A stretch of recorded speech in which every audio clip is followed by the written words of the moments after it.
Services Cluster and concurrent Director 4 of the Disease Prevention and Control Bureau of DOH. Palapakan natin, Ms. Farwa M. Hombre.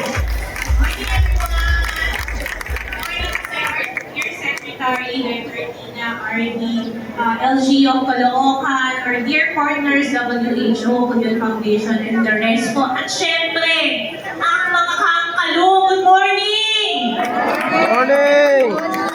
We gather to mark World Tuberculosis Day ngayong araw, a global event observed every 24th to raise awareness about one of humanity's oldest and deadliest infectious diseases. Pero ngayong araw, ginugunita na natin siya. It's a week-long celebration para sa World Tuberculosis Day para mas marami ang mabigyan ng serbisyo ng ating programa. This day is not just a reminder of TB's devastating impact, but also a call to action to end this preventable and curable disease. March 24 commemorates the day in 1882, di ba? Tagal na. When Dr. Robert Koch announced his discovery of Mycobacterium tuberculosis. Ito yung bacterium na kung saan nagkakos ng TB. His breakthrough paved the way for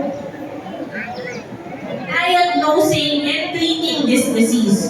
Over a century later, TB remains a global health crisis, claiming 1.3 million lives in 2022 alone. And yes, the challenges remain. Our country's rallying cry is for a TB-free nation. You can end TB. So yun yung hashtag po natin, hashtag TB-free nation and hashtag end TB.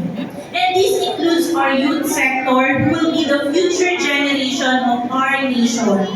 Ending TB is achievable as we all collaborate, including our youth, including every one of you in the community.